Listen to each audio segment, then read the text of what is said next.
So what you have here is you have the beginning of what I'm going to make. I'm going to make this part right here the thickness that will go into this dado. So that tells me I got to raise it up about another 3/8 of an inch, 5/16 or so. So I'm going to raise it up a little bit more. Cut it again.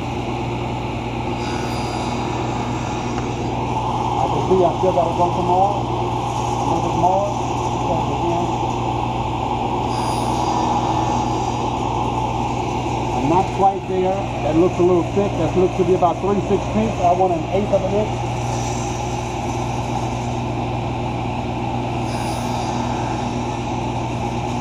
That looks pretty close. Now, since that's pretty close, I'm going to go to my other saw over here. You can follow me with the camera. You can stay there and I'll be right back.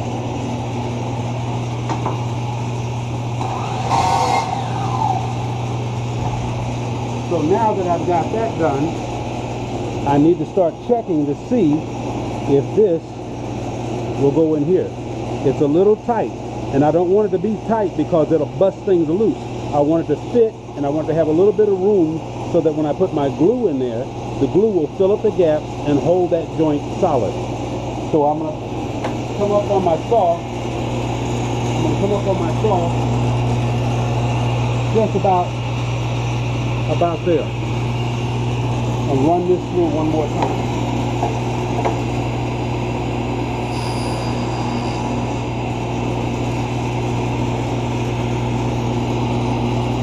That's the joint we want. Now you can see that I've got a gap right there. I can address that gap by moving my fence out about another, that gap looks to be about a 32nd of an inch. So I'm going to move my fence a 32nd of an inch.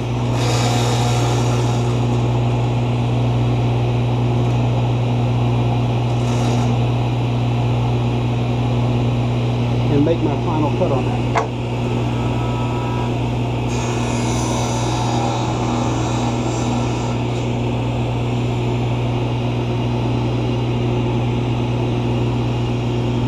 That's the way it should be. That's the way it should be, right there. No tapes. I didn't use a tape measure. I'm letting the lumber tell me where to make the cut, how much to make the cut, how deep to make the cut. I'm letting the lumber tell me that. Okay? And this is what I found out after 40 years of messing around with lumber, that lumber can speak to you. Alright? So there's the joinery that we need. I cut that off. I'm going to go start up my compressor. So what you're going to hear on your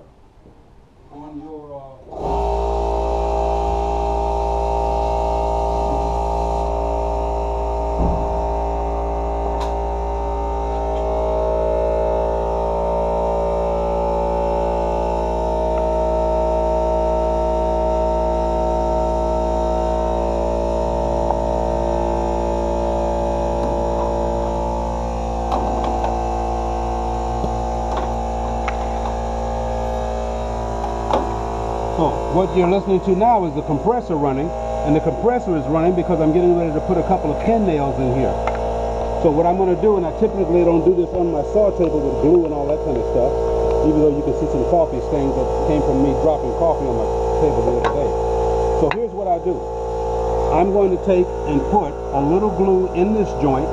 That glue will wrap around this tongue and secure that, and it'll also, I'll put a little glue along here, and I'm trying to only get enough glue to do the job. I don't want glue flowing all out and all over my hands and all over the finish, because that's going to create a problem further down the road. Yeah.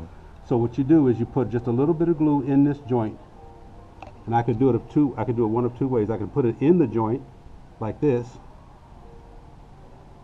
or I could have put it right along that inside crack. That glue then would have squished out and come around here. So I could have put it just like this. Just like that. Which is plenty of glue for this joint. Because what that's going to do, I've got double the glue, but what that's going to do is that's going to take that glue, and you can see it mashing it out, mashing it through there, and mashing it out there. You don't want a lot of glue coming on the inside. So what I'll do now,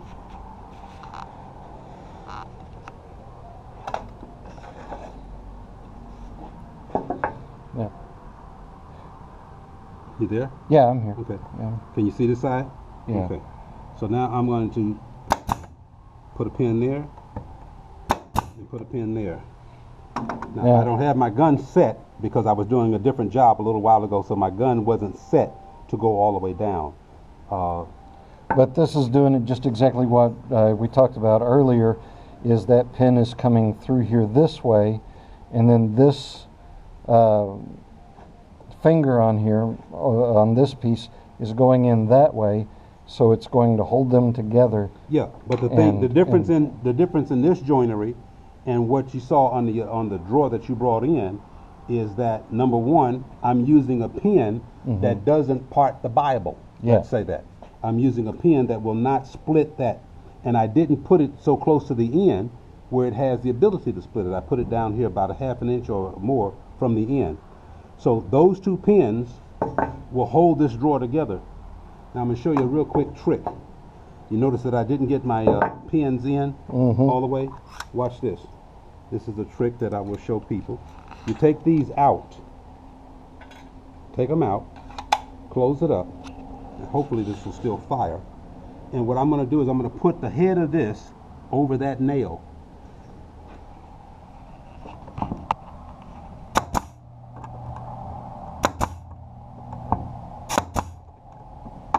Yeah. Now, this gun is different than most. Most guns have a hole there where you can get that nail to go in that hole and it'll close that right up. This one doesn't have that. So all else fails, a hammer. Yeah. Now, typically that would have been in there, but I didn't adjust this.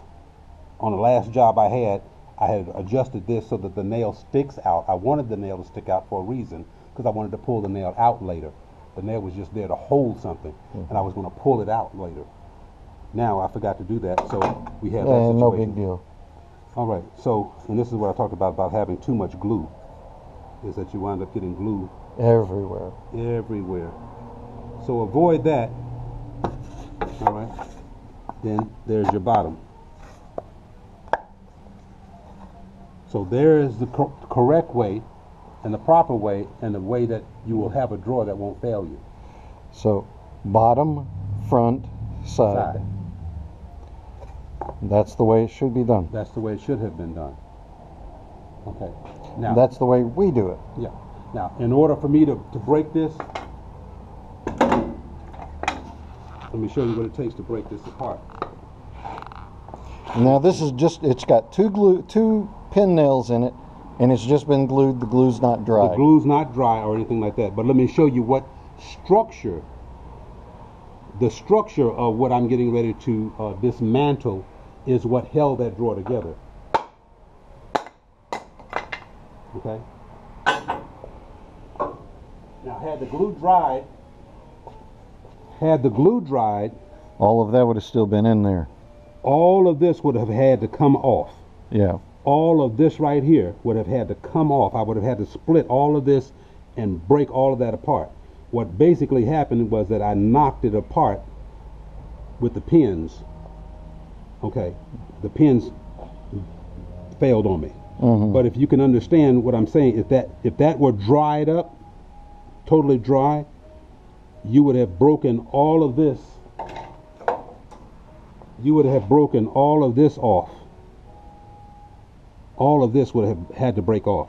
And in order to do that, you would almost have had to have a rhinoceros, a small rhinoceros in your kitchen. You follow me? And Or so- a 2-year-old. well, yeah, that could happen too. All right, but that's the correct way to make that drawer, Thomas.